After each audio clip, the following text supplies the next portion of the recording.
Eu gostaria apenas de fazer a abertura, né? Os meninos já têm toda a atividade montada. Quem lhes fala é o Paulo Guerra. Atualmente eu estou na Universidade Federal da Fronteira Sul e gostaria de, nesse momento, abrir o 9º seminário online da Sociedade Brasileira de Atividade Física e Saúde.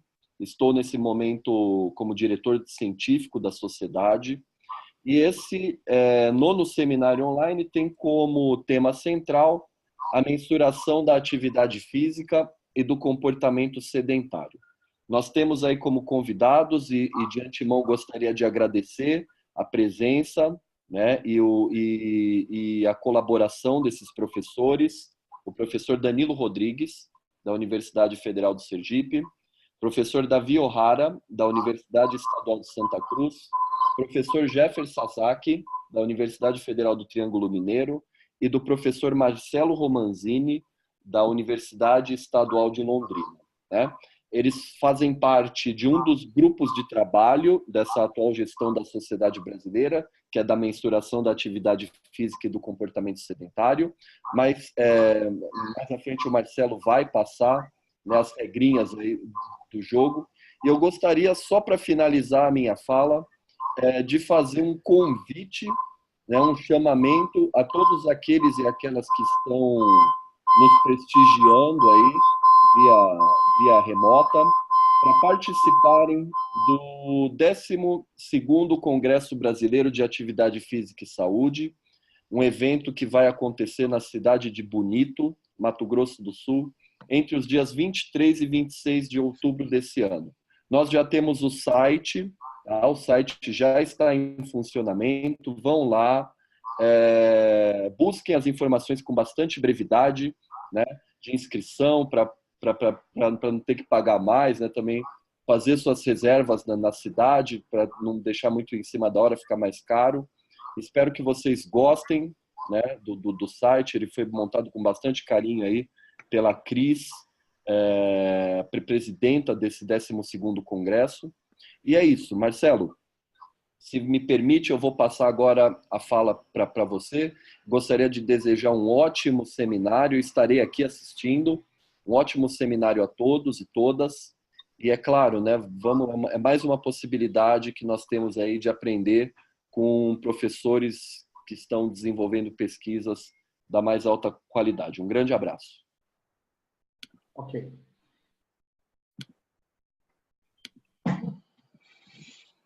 Bom, obrigado, Paulo, pela introdução. Aí nós estamos iniciando essa transmissão, né? Boa tarde a todos os participantes.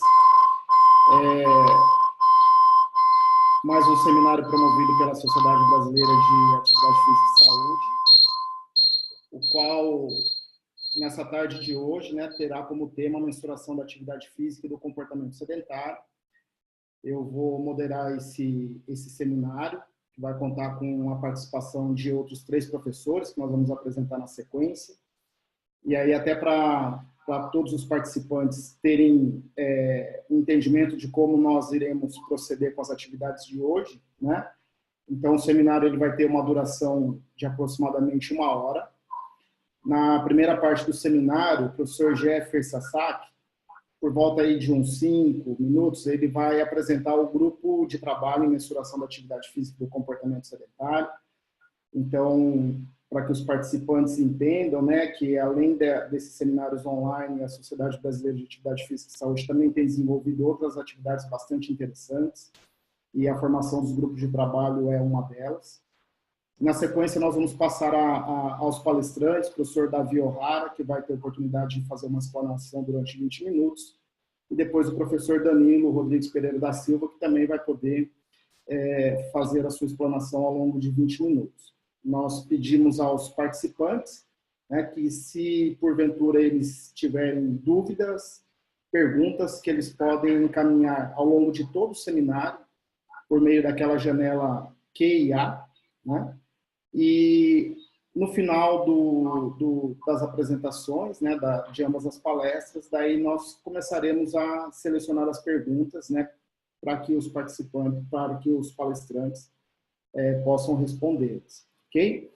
Rapidamente, eu gostaria de fazer uma breve apresentação dos palestrantes de hoje. Então, o primeiro palestrante será o professor Davi O'Hara, que ele vai trabalhar com o tema Como medir o comportamento sedentário. O professor Davi O'Hara, ele é professor adjunto do Departamento de Ciências da Saúde da Universidade Estadual de Santa Cruz do Sul, de Santa Cruz, da Bahia. O professor Davi fez mestrado e doutorado na Universidade Estadual de Londrina, e ele teve a oportunidade de, ao longo do seu doutoramento, ficar um ano em Portugal trabalhando com o professor Luiz Sardinha. Bem-vindo, Davi. Também o professor Danilo Rodrigues Pereira da Silva, que na sequência vai abordar o tema Como escolher o método e a técnica de medida da atividade física e o comportamento sedentário adequados para cada problema de pesquisa. O professor Danilo, ele é professor adjunto do Departamento de Educação Física da Universidade Federal de Sergipe, e ele é professor permanente no programa de pós-graduação em Educação Física da mesma instituição. Então, Danilo, também prazer recebê-lo aqui nesse seminário. E antes, como dito anteriormente, antes da apresentação de ambos os palestrantes, da palestra de ambos, nós vamos passar a palavra ao professor Jefferson Sasaki, que vai rapidamente fazer uma explanação sobre o GT de medida da mensuração da atividade física e do comportamento sedentário. Na sequência, o professor Davi já poderá iniciar a sua palestra. Jefferson, também é um prazer te receber, muito obrigado. A palavra é sua nesse momento.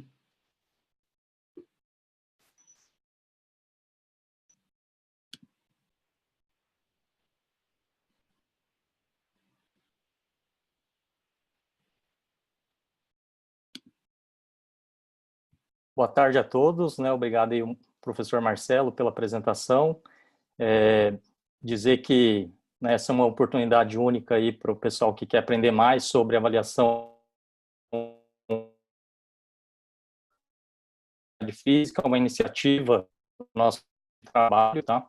Esse grupo de trabalho, ele foi criado em junho do ano passado, através da iniciativa aí da atual gestão da Sociedade Brasileira de Atividade Física e Saúde, e desde então nós temos nos reunido para estabelecer os objetivos e metas que nós temos aí para esse grupo de trabalho.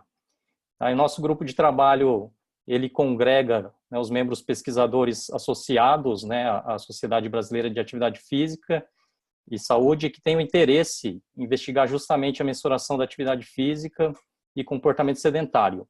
Atualmente, nós contamos com 10 membros, então eu vou só ler aqui para vocês quem são eles. Então nós temos o professor Marcelo Romanzini, da UEL, eu, da UFTM, da Universidade Federal do Triângulo Mineiro, os professores Felipe Reichert e o professor Inácio Crochemore, da Universidade Federal de Pelotas, professor Dr. José Cazuza, lá da Universidade Federal da Paraíba, o Paulo Amorim, da UFV, e aí nós temos também o Alcides Prazeres, lá da Universidade Federal de Pernambuco, Andréia Wendt, da Universidade Federal de Pelotas, Universidade Federal da Paraíba, e o professor palestrante de hoje, um dos professores palestrantes, que é o professor Danilo Rodrigues Pereira da Silva, que é da Universidade Federal de Sergipe. Então nós temos, dentro desse grupo de trabalho, diversos objetivos, entre eles é favorecer essa discussão acerca das propriedades e características dos diferentes métodos de mensuração da atividade física e do comportamento sedentário. Nós queremos incentivar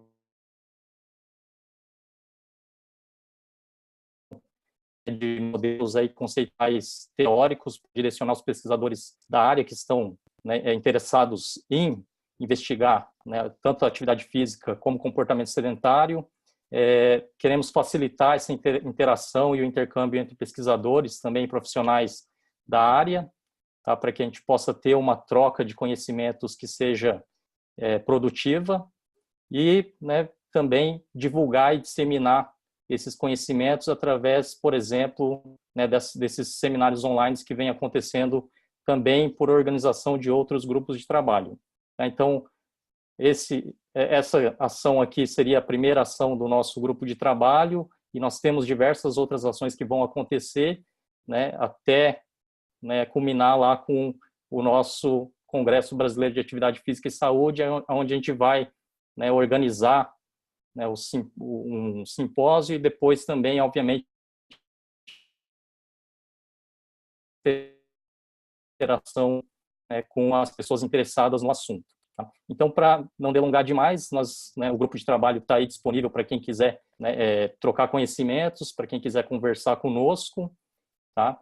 E é só entrar em contato aí por e-mail, né, de qualquer um desses professores que eu citei anteriormente. Depois a gente vai estar também criando estratégias para facilitar essa troca aí de informações. Então, mais à frente a gente vai poder, tá, criar mecanismos de troca de informações. Tá? Então, para não me delongar demais, eu vou passar agora a palavra aí para o professor Davi O'Hara, tá? E desejo aí uma ótima apresentação. E bem-vindo a todos aí que estão, né, assistindo o seminário.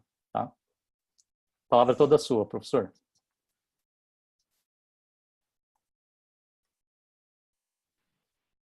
Boa tarde a todos.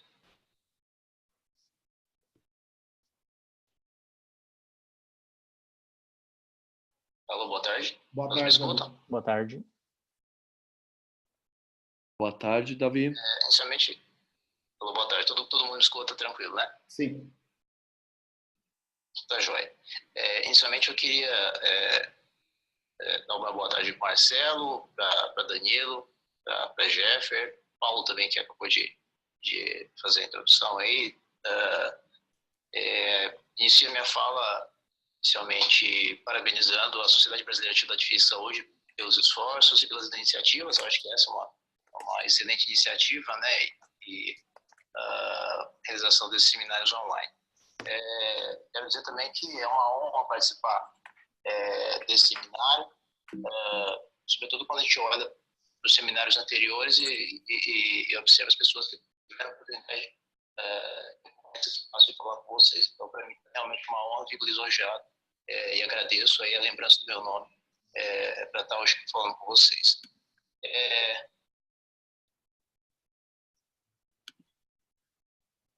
Vocês estão vendo já a minha apresentação aí?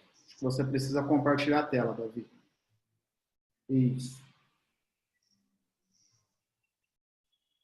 Maravilha. Tudo bem? Tranquilo, né? Então, como o Marcelo já me apresentou, eu sou, na verdade, professor visitante da Universidade Estadual de Santa Cruz, né, em Ilhéus, na Bahia, no Departamento de Ciência da Saúde. Atualmente eu leciono lá na Educação Física e na Biomedicina. Na verdade, estou há pouco tempo, né, menos de um ano na instituição, ainda caminhando ali dentro, né, meio engatinhando com as coisas dentro da universidade. Mas, se tudo der certo, já no próximo semestre tem um projeto de pesquisa em andamento, extensão, ensino, enfim, estamos trabalhando bastante, como deve ser, né? Como se diz, né? Batendo escanteio e correndo para a área para cabecear, né? Mais ou menos isso. Então, fui incumbido, então, a falar hoje sobre mensuração da atividade do comportamento sedentário, mais especificamente sobre como podemos mensurar a atividade física do comportamento sedentário.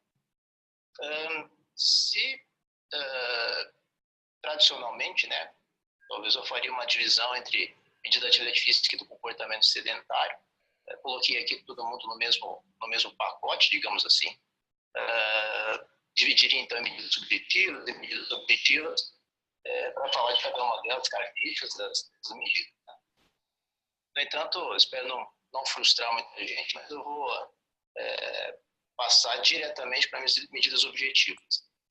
Falar um pouquinho sobre as medidas objetivas, sobretudo por conta do espaço, né, o tempo que a gente tem para falar, e das medidas objetivas falar inicialmente sobre acelerometria e inclinometria, mais especificamente para a medida de atividade física e comportamento sedentário, são as que, a princípio, estão sendo mais utilizadas atualmente, e posteriormente falar um pouquinho de perspectiva sobre outras medidas de atividade física e comportamento sedentário que a gente poderia citar para as perspectivas futuras, né, de avaliações, métodos de avaliações, técnicas de avaliações. Quando a gente fala em medidas objetivas, a gente acaba caindo em equipamentos, né, em equipamentos que mensuram a atividade física do comportamento sedentário. Isso aqui foi publicado em 2016, traz um pouquinho desses equipamentos. Uma busca em base de dados, aí eles encontraram cerca de 82 equipamentos. Esse conjunto de equipamentos, referente à atividade física ou comportamento sedentário, ou as duas coisas, a gente encontra aí também, por exemplo, o OptiGraph, bem conhecido, e equipamentos que são mais comerciais, digamos assim, né, que chegam à população de maneira geral. Não tem especificamente características de ser utilizado em pesquisa. Então, aqui também mais alguns equipamentos. Nós temos aí Fitbit, por exemplo, que é muito conhecido, e Apple Watch, por exemplo, e aqui no finalzinho não dá para ver, mas tem ali o Microsoft Band, por exemplo. Então, temos cerca de 82 equipamentos, entre os quais 73 voltados mais para a atividade física e os outros 9 voltados especificamente para medidas do comportamento sedentário. Dentre os equipamentos utilizados em pesquisa atualmente, eu acho que acelerômetros e inclinômetros são aqueles que são, talvez, aqueles mais utilizados, né? Então, falar um pouquinho sobre acelerômetro e sobre inclinômetro, para depois, então, passar para as perspectivas e novas medidas, formas de avaliar a atividade física e comportamento sedentário.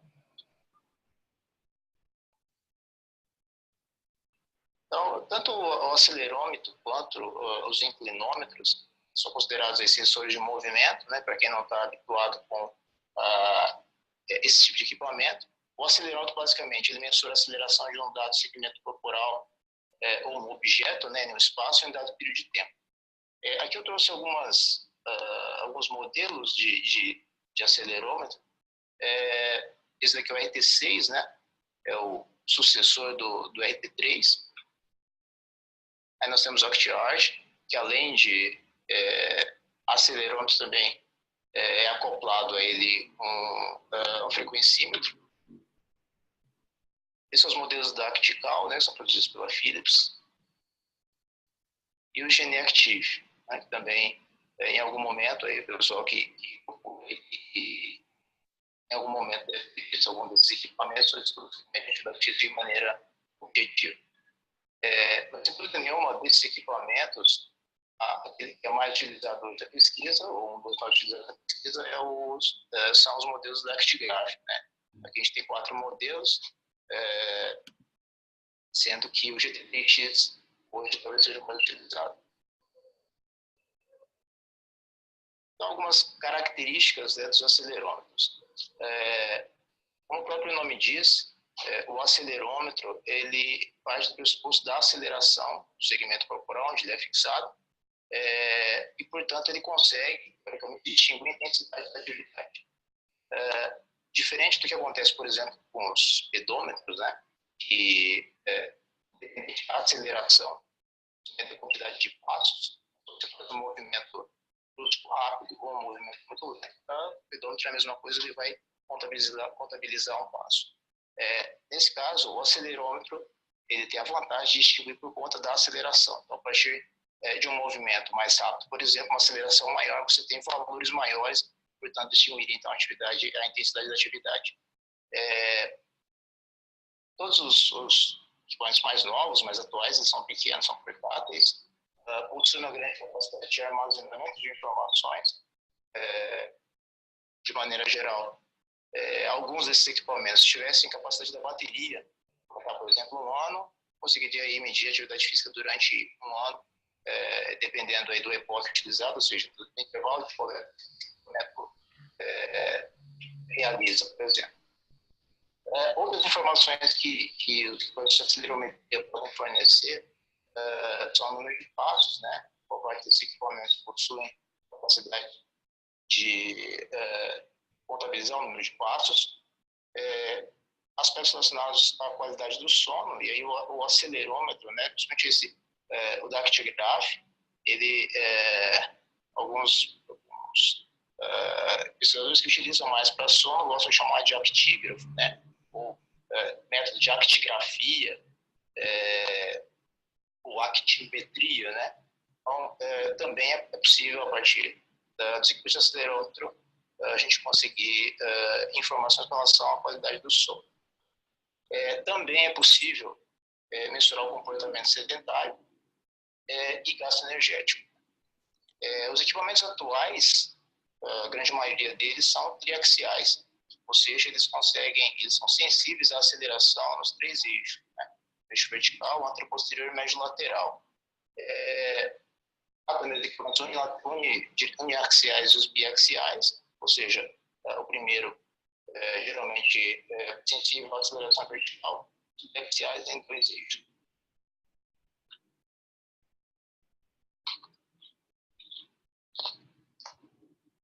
Embora os acelerômetros tenham aí suas vantagens,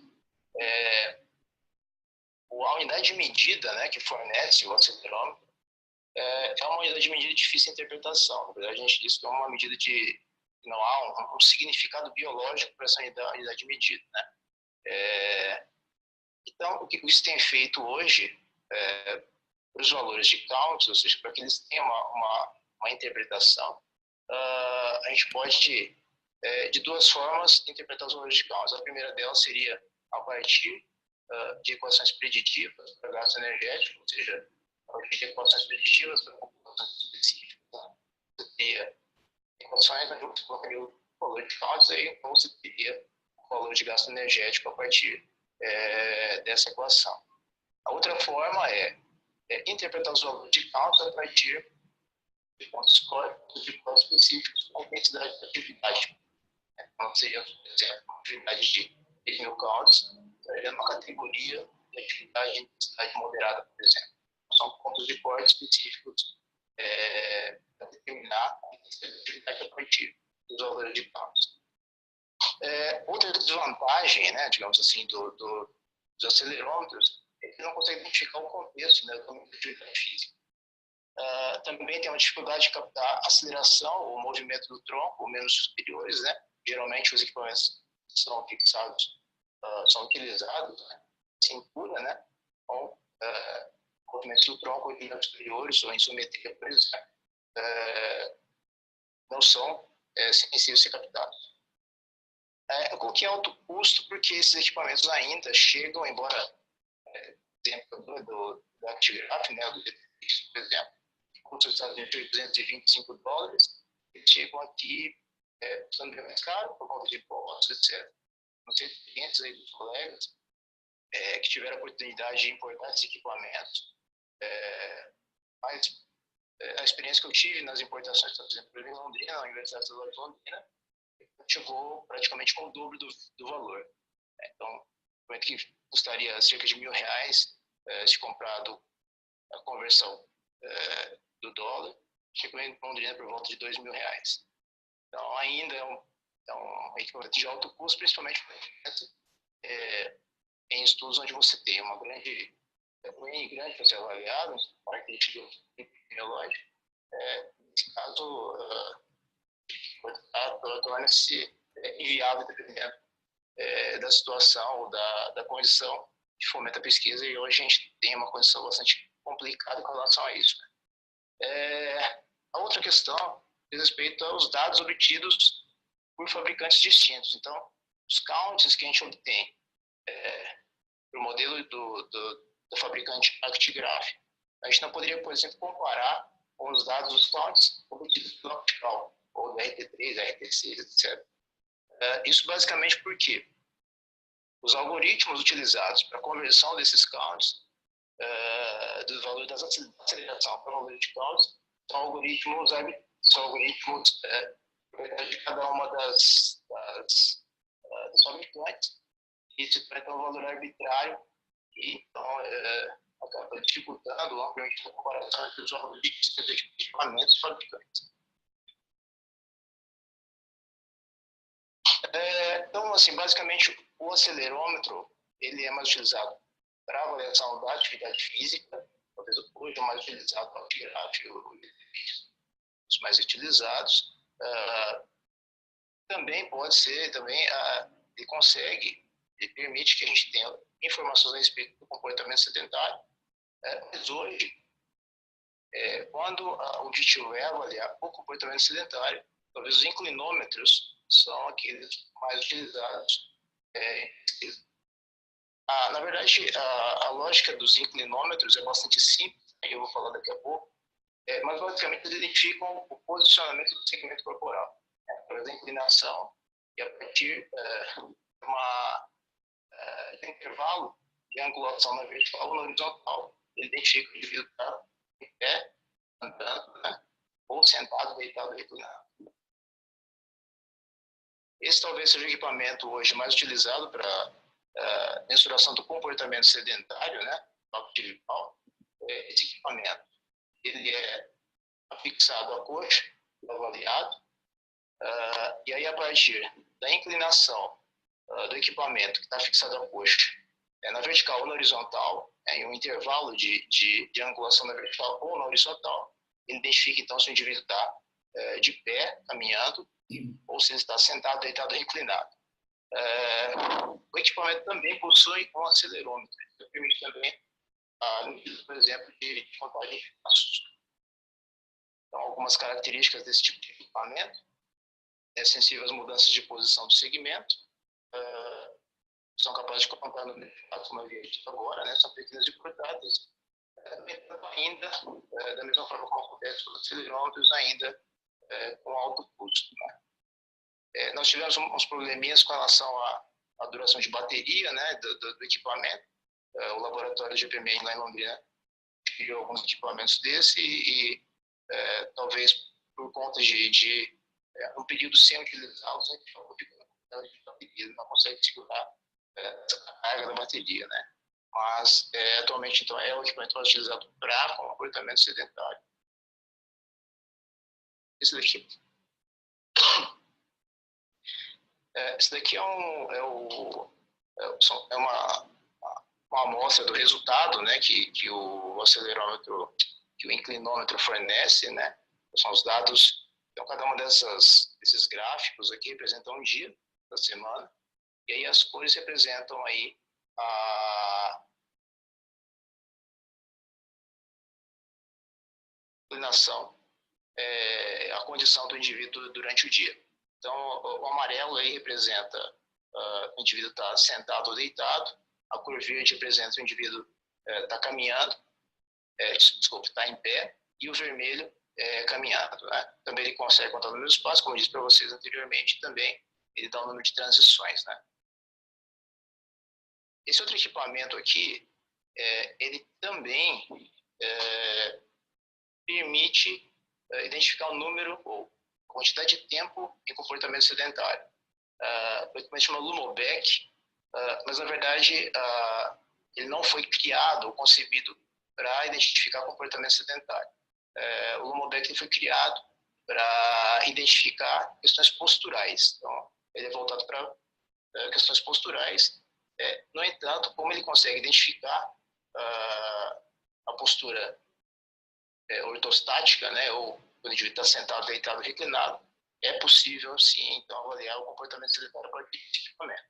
É um equipamento que não tem, eu não consegui muitas informações em relação a ele, mas surgiu esse equipamento de uma startup, na verdade, alunos de engenharia se juntaram para construir o equipamento. Então, eu não tenho muita informação com relação a ele, em relação a pesquisas utilizando esse equipamento.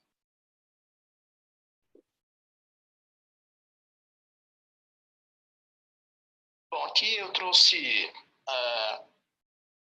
Smart Bands, Smart Watts, mais no sentido de que a gente reflita um pouquinho a respeito dessas tecnologias ou desses equipamentos que são comercialmente não estão comercialmente disponíveis, né, em grande quantidade. Então, aqui é apenas para a gente refletir a partir da quantidade de informação e quantidade de equipamentos que estão disponíveis.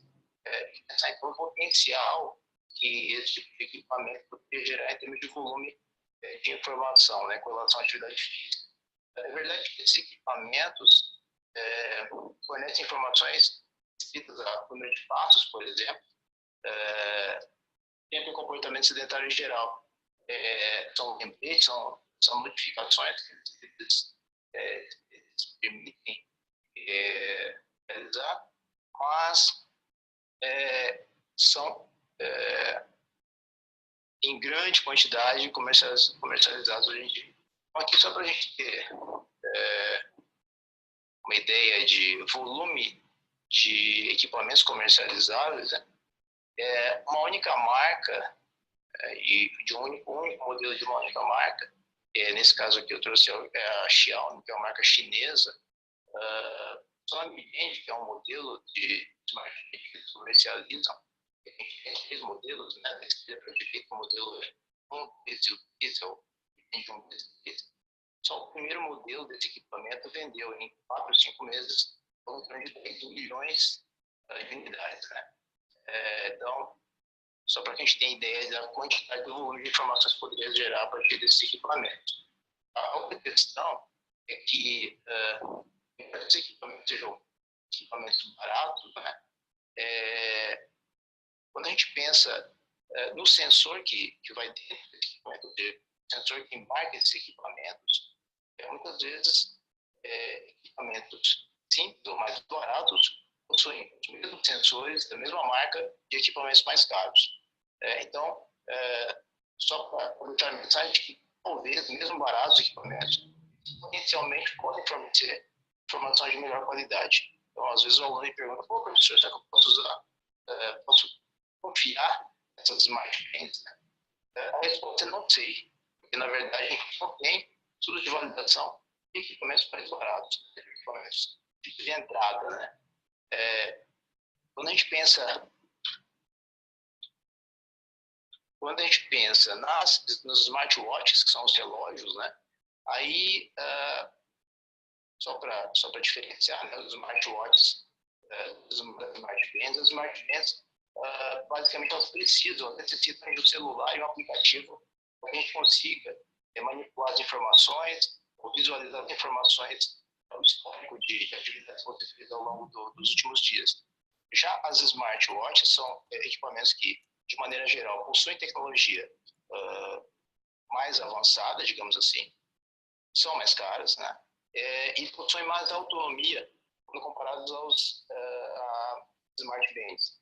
Não necessariamente precisam de um smartphone, de um celular, de um aplicativo para que você consiga visualizar, por exemplo, o histórico, as informações das atividades que você fez ao longo da semana ou do mês. Então, para esses equipamentos, sobretudo esses mais caros, de marcas mais conhecidas, né, a gente já tem alguma coisa de informação com relação à validade de algumas informações, de dados que eles fornecem. Então, por exemplo, esse artigo aqui testou o Fitbit, um equipamento bastante conhecido. Esse próximo aqui testou o Samsung Gear S, o smartwatch, né, da Samsung, para atividade de reconhecimento. Foi estudo de validação, né, para o Samsung. E esse outro artigo testou também tanto o smartphone da Samsung como o Garmin, por exemplo, o Vivo Fit 2, que é uma pulseira inteligente. Então, os equipamentos mais caros, de fato, eles a gente procura informações com relação à validação desses equipamentos mais caros, a gente acaba encontrando artigos que trataram disso. Agora, os equipamentos mais baratos, ou de valor mediano, esses não têm informação alguma.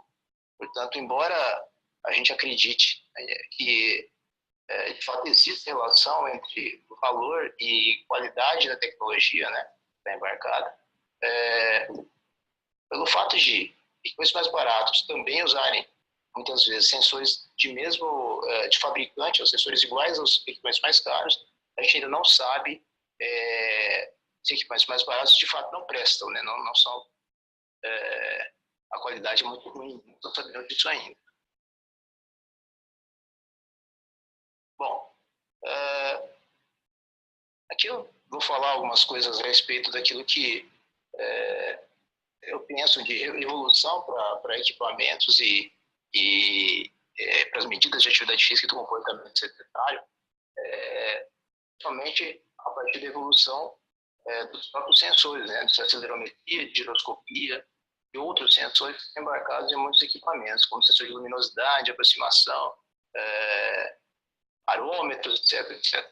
Então, com isso, né, juntamente com a evolução desses sensores, somado ao que a gente chama de inteligência artificial, provavelmente os smartphones, e aí é uma opinião minha também, da leitura que eu tenho feito desse equipamento, né, é uma oportunidade ou uma condição muito boa para que a gente consiga fazer avaliação e medidas de atividade física e comportamento sedentário. De que maneira seria isso? De que maneira a inteligência artificial conseguiria nos ajudar a avaliar, medir o comportamento sedentário e atividade física, né? Hoje, alguns equipamentos, os smartphones, conseguem, através da inteligência artificial, otimizar a sua tomada de decisão a partir do reconhecimento de uma foto, por exemplo, ou de reconhecimento do objeto. Então, esse aqui é o celular da Asus, é um Zenfone 5. Eles fizeram bastante alarde com relação a isso no lançamento desse equipamento, porque ele conseguiria otimizar a foto a partir do reconhecimento do objeto. Então, você apontaria, por exemplo, para um cachorro, o celular entende e reconhece a partir do formato, do pelo, que é um cachorro, e aí ele otimiza a foto a partir disso. Coloca mais profundidade para separar os pelos, para que tenha uma foto de melhor qualidade. Então, essas informações, né, que são as informações que eles chamam de informações lógicas, permitem que o equipamento tome a decisão para otimizar a foto ou para tomar ou para fazer uma outra decisão em relação à qualidade, por exemplo, da foto da informação. Essa inteligência artificial, ela já é utilizada, né, na verdade, pelo Google Fotos, né? Então, quando o Google Fotos separa as suas fotos lá em lugar, pessoa, ele já faz esse tipo de reconhecimento a partir do que a gente chama de inteligência artificial, a partir do formato, né, e das informações que ele capta e que conhece estão presentes na foto. Além disso, nos celulares, os celulares eles utilizam, né, alguns algoritmos para que a gente possa identificar o movimento humano. Então, esse artigo ele traz isso, na verdade ele fala das 3 famílias de algoritmos que são utilizados hoje em celulares para identificar o movimento humano. Então, ele traz a primeira família de algoritmos, que é utilizada basicamente considerando que o celular está fixo em um segmento corporal ou dentro do bolso, por exemplo. A segunda família de algoritmo, ela depende do posicionamento, ou considera que está no bolso, ou considera, por exemplo, que está sendo utilizado, por exemplo, para fazer uma chamada. E a terceira família de algoritmos, que eles chamam de estado da arte de algoritmos, né, são os algoritmos que identificam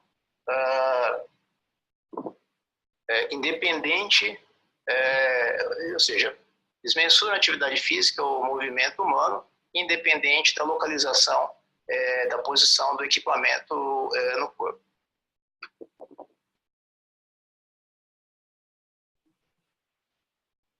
Então, só voltando aqui, né, basicamente o que isso representa para a medida de atividade física e do comportamento sedentário, né, talvez mais atividade física. O conjunto de informações, né, que o celular consegue captar, por exemplo, do ambiente. Então, digamos que o celular está dentro da bolsa de uma pessoa, da mochila de uma pessoa.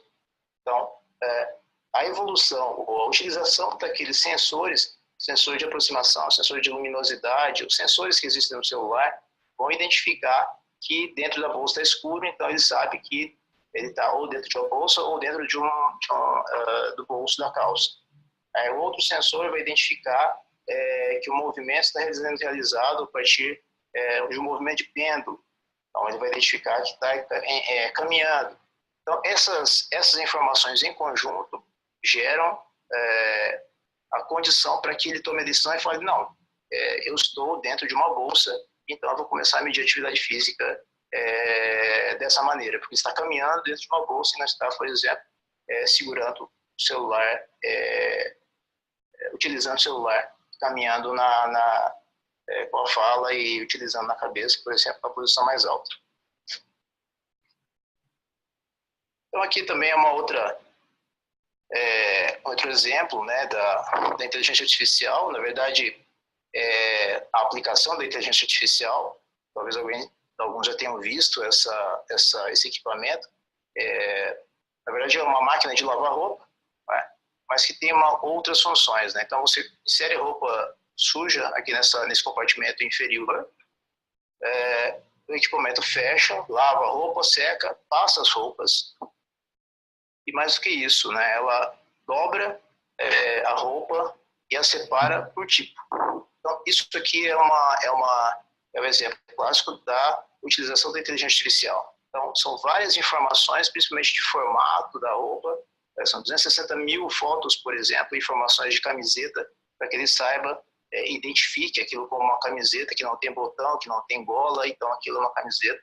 Então, parta para o processo de dobrar a camiseta a partir dessas informações. Então, pensando no comportamento sedentário, ou na atividade física também, eu imagino que dentro, em breve, esse tipo de inteligência artificial para reconhecimento de objetos, de formatos, e somado a isso, as informações que são disponíveis externamente do ambiente, a gente consiga, mais adiante,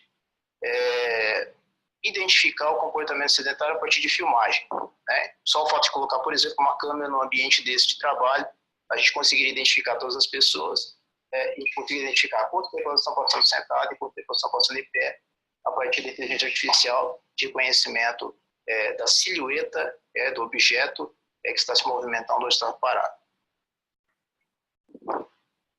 Bom, outra situação, né, que é um pouco mais,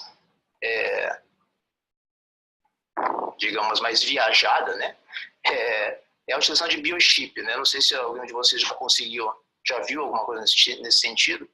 Muitas pessoas, não digo muitas pessoas, mas algumas pessoas têm utilizado biochip para diferentes funções, né? O biochip você consegue colocar ali informações e sensores para que realize determinadas tarefas. Então, por exemplo, desbloquear celular, abrir porta de carro, abrir a porta da casa, ligar equipamentos, desligar equipamentos. Tem uma empresa finlandesa que utiliza esse biochip como forma de cartão, né? Então, em vez de você ter o cartão com seus créditos para utilizar o transporte público, você tem esse microchip e você passa a mão, em vez de passar o cartão, você passa a mão pelo sensor e contabiliza lá os seus créditos. Então, pensando nisso, futuramente, talvez, a gente pode pensar em GPS nesse formato ou sensores que permitam a mensuração através de acelerometria, inclinometria, giroscopia, que seja a outra tecnologia para medir ou para mensurar a atividade física e comportamento sedentário. Bom, rapidamente aqui, gostaria de falar do projetinho que a gente começou na UESC no ano passado. Na verdade, eu e mais alguns alunos da ciência da computação, pensando nessa lógica de que mensurar a atividade física, mensurar o comportamento sedentário a partir de medidas objetivas, em geral, tem um custo alto por conta dos equipamentos, né, principalmente para aquelas instituições de pesquisa que não conseguem o fomento, né? Eu levei essa ideia para os alunos da ciência da computação e a gente começou um projeto para criar um equipamento para mensurar o comportamento sedentário, mas um equipamento de baixo custo. A ideia é ter um equipamento de baixo custo. Então, para isso, a gente utiliza hoje a plataforma Arduino, que é uma plataforma de prototipagem, ou seja, você tem uma hipótese e você utiliza a plataforma Arduino para testar essa hipótese. Em geral, é isso que acontece. Então, você testa a hipótese na plataforma Arduino, e aí, se deu certo, você vai partir para criar um chip menor, vai criar um case para o produto, vai tentar melhorar, otimizar o tempo da bateria, etc, etc. Mas a nossa ideia é criar produtos que fiquem talvez mesmo na plataforma Arduino.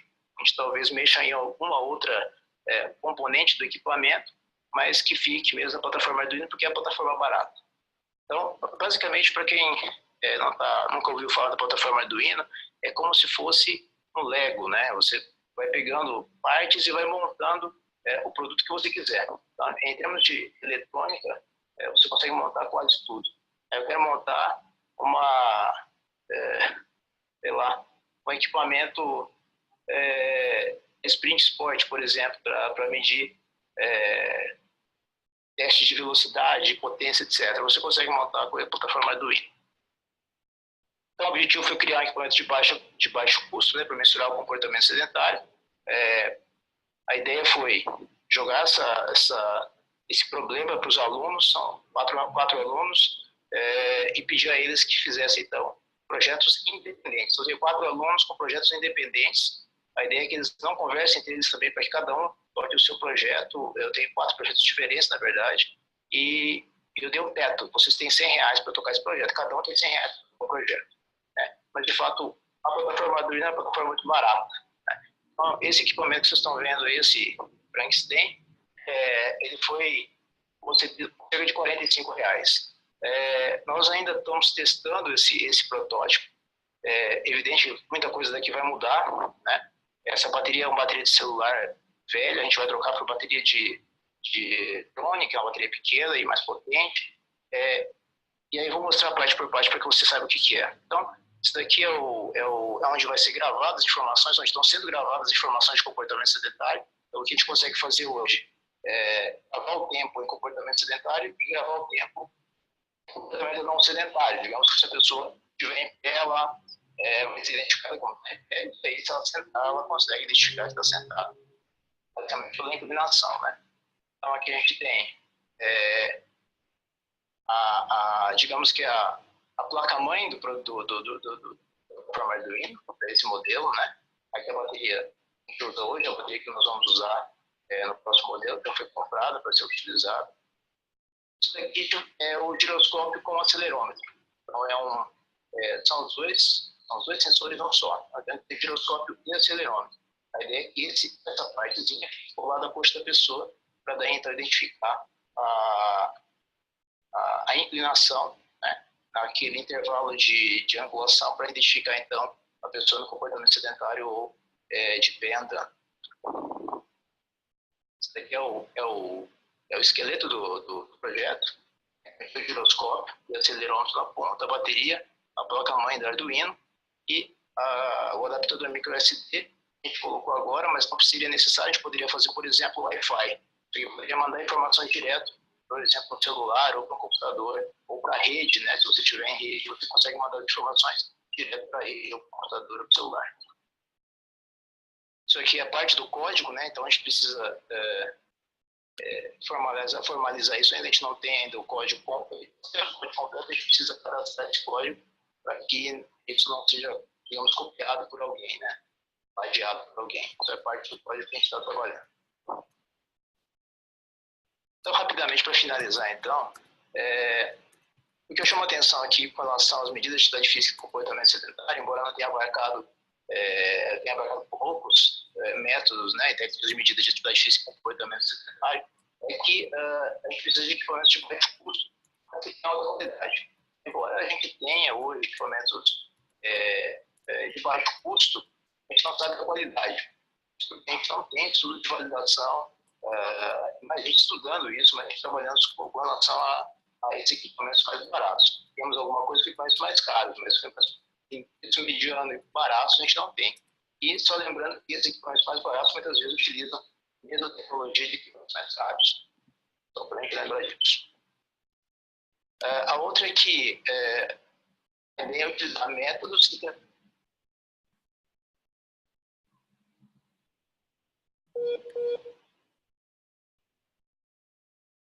do método e da tecnologia são necessários para que a gente possa conduzir os estudos com comportamento sedentário e atividade física de maneira mais adequada. E a outra questão tem a ver com o volume de informações, né? Então, o potencial do volume de informações que é gerado por equipamentos de baixo custo hoje, que são subinvestigados, a gente não sabe o que está acontecendo, o que acontece com a qualidade desse tipo de informação, voltado isso para pesquisa. Isso a gente não tem essa aproximação. Algumas iniciativas ou alguma coisa sendo utilizada, por exemplo, nos Estados Unidos, tem uma seguradora chamada John Hancock, que é uma das maiores seguradoras de saúde de vida nos Estados Unidos, e eles utilizam os equipamentos, o Fitbit, o segurado, ele ingressa, ele compra, quando ingressa na John Hancock, vai pagar a sua anuidade, a sua mensalidade, no seguro de saúde, no seguro de vida, ele recebe então, um Fitbit. Se ele fornecer as informações do Fitbit, comprovando que ele está fazendo atividade física, está fazendo exercício físico, ele recebe bonificações. Então, ele paga menos, ele paga mais barato pelo plano dele, por estar fornecendo as informações de que ele faz atividade física, faz exercício físico. Né? Então, gera uma grande quantidade de informação com relação a isso, e é uma das questões que eu acho também que a gente deve explorar melhor. Então, acho que é isso. Eu agradeço aí novamente a oportunidade de conversar com vocês. E eu acho que eu passei do tempo, não sei o tempo aqui, eu não estou usando, se desculpem se eu passei muito do tempo, desculpem se eu passei do tempo. Fico por aqui, agradeço novamente, agradeço Marcelo, Jefferson, Paulo também, digo a minha disponibilidade para depois responder os questionamentos e, posteriormente, quem tiver interesse nesse tipo de investigação do meu projetinho lá, Frankenstein, estou aí aberto para parceria, sempre bom. Muito obrigado e boa tarde. Bem, Davi, parabéns pela brilhante explanação que você fez. Trouxe algumas informações interessantes, algumas novidades aí que talvez nem todos ainda tenham conhecimento, né? E acho que esse campo na área de medidas da atividade física e do comportamento sedentário ainda tem muito a avançar de acordo com essas novas tecnologias que têm surgido, o aperfeiçoamento da inteligência artificial, etc. Tá? Eu lembro a todos que estão participando do seminário que as questões elas já podem ser encaminhadas por esse link QIA, que aparece embaixo na tela da plataforma, e nós vamos acumulando aí os questionamentos para que no final da sessão nós possamos repassá-los aos pesquisadores, né, aos palestrantes, melhor dizendo, para que a gente possa debater sobre as dúvidas que, porventura, venham a surgir por parte dos participantes. Nesse momento, nós vamos passar a palavra, então, para o professor Danilo. Danilo, novamente, é um prazer recebê-lo aqui. Esperamos que você possa cumprir aí o tempo, porque o Davi passou um pouquinho do ponto, né? Mas temos aí uma certa margem ainda. Então, fique bastante à vontade, né? O Danilo também é um colega já de longa data e tem bastante experiência com medida da atividade física e do comportamento sedentário. E a gente acredita que você tem muito a contribuir aí com a sua palestra. Então, um prazer novamente recebê-lo aqui, Danilo. Fique à vontade. Ok.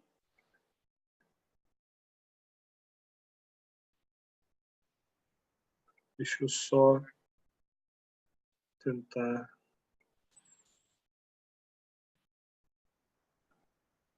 Acho que está ok. Estão vendo a tela? Ok. Escutam bem? Sim. Sim. Bom, pessoal, então, boa tarde. Inicialmente, eu gostaria de agradecer a oportunidade e também parabenizar a Sociedade Brasileira de Atividade Física e Saúde por organizar os seminários. Eu acho que isso já é feito em algumas sociedades do Brasil e fora deles. Eu acho que fortalece também as ações da sociedade. Também gostaria de cumprimentar todos presentes, né? Vi muitos nomes ali conhecidos, o professor Marcelo, o professor Jeffer, o professor Davi, né? O Paulo, alguns que eu tive contato hoje, outros que eu já conheço de mais algum tempo, mas é um prazer estar aqui e dividir essa fala com vocês. Bom, a minha tarefa aqui ficou difícil, né, de dar sequência ao que o Davi falou, então eu vou procurar tentar dar um gancho nas questões que o Davi veio colocando. Então, assim como é importante entender, eu acho que esse foi o objetivo, né, da organização do seminário, assim como é importante perceber e conhecer os métodos disponíveis para avaliação da atividade física e do comportamento sedentário, é saber que momentos utilizar eles. O que acontece na maioria das vezes é que a gente às vezes busca métodos que se adequam em várias condições e isso nem sempre é verdadeiro, né? Então a gente vai tentar conversar um pouquinho sobre isso. Acho que essa fala vai ser um pouco mais reflexiva no sentido de tentar dar elementos para a tomada de decisão. Bom, eu acho que as pessoas que costumam trabalhar com atividade física, com comportamento sedentário, certamente já foram questionadas sobre qual a melhor forma de medir atividade física, qual a melhor forma de medir comportamento sedentário. Então, a gente, como referido anteriormente, muitas vezes a gente busca formas mágicas, né? E as pessoas, às vezes, principalmente quem não é tão da área da atividade física e saúde, costuma imaginar que existem métodos que se adequam em várias condições. E a resposta para essas perguntas, elas estão basicamente associadas aos problemas de pesquisa. Então, a resposta para essas perguntas, elas vão depender o melhor método, ele basicamente vai depender do que se pretende fazer, né?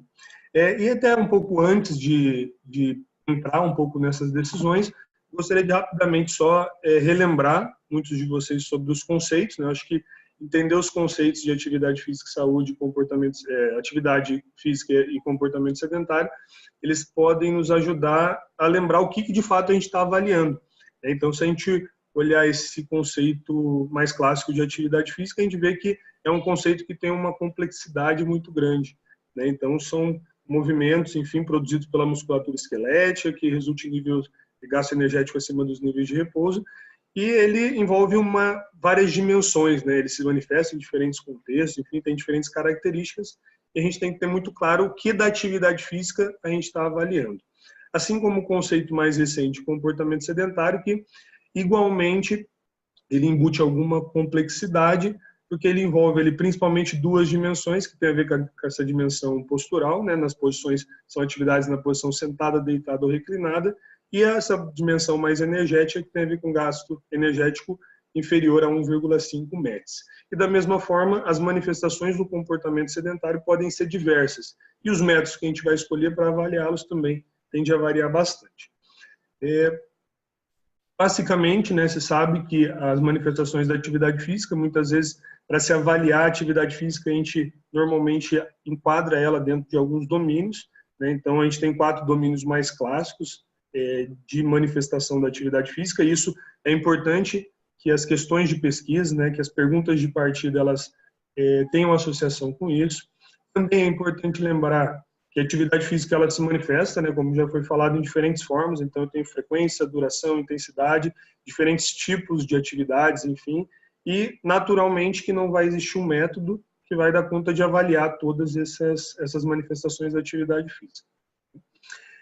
A gente teve recentemente, né, em 2017, essa publicação de alguns pesquisadores, né, em comportamento sedentário de alguns países do mundo, que tentaram ainda avançar num consenso terminológico sobre conceitos que envolvam o comportamento sedentário, né? Então, foi uma tarefa bastante árdua, que demorou um pouco, quase 2 anos para ser concluída, com a participação de alguns pesquisadores, mas chegou a alguns consensos importantes. Eu vou pontuar só alguns desses itens que eu julgo que é importante a gente pensar antes de avaliar todos esses comportamentos aí. Então, dentre as principais características, né, que a gente pode assumir em termos de comportamento, o primeiro ponto é a inatividade física, ela está especificamente associada ao atendimento das recomendações de atividade física, então não tem grandes novidades. Dos pontos 2 e 3, que envolvem a diferenciação, por exemplo, entre comportamento sedentário e comportamento estacionário. Então, muitas vezes a gente trata esses dois como sinônimos, quando na verdade eles podem assumir características diferentes. Isso, dependendo dos métodos que a gente considera, isso pode ter uma repercussão muito grande.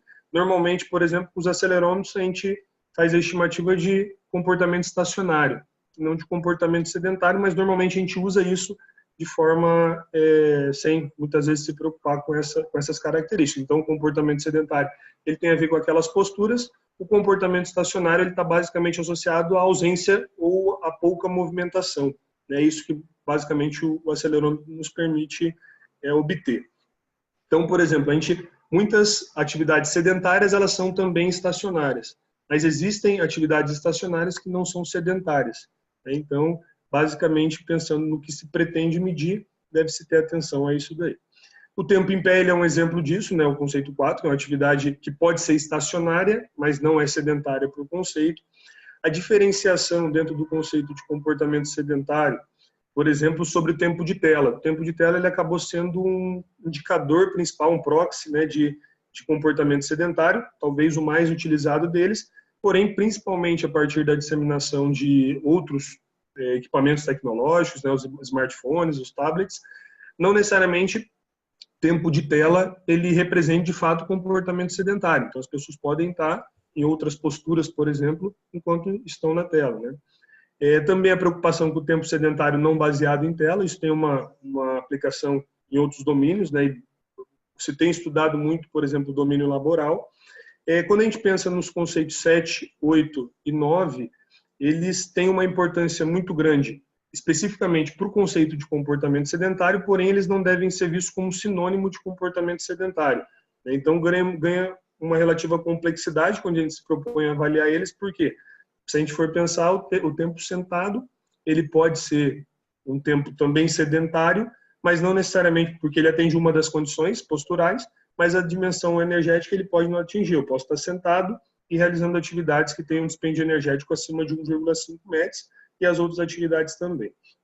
E o ponto número 10, que talvez seja uma das grandes novidades mais recentes dentro dos estudos de atividade física e comportamento sedentário, que é a interpretação do padrão dos comportamentos. Então, não apenas o tempo total em cada um dos comportamentos, mas, por exemplo, como eles se organizam, né, os baldes, que seriam períodos contínuos dentro dos comportamentos, e os breaks, que seriam a interrupção desses comportamentos com alguma frequência, né?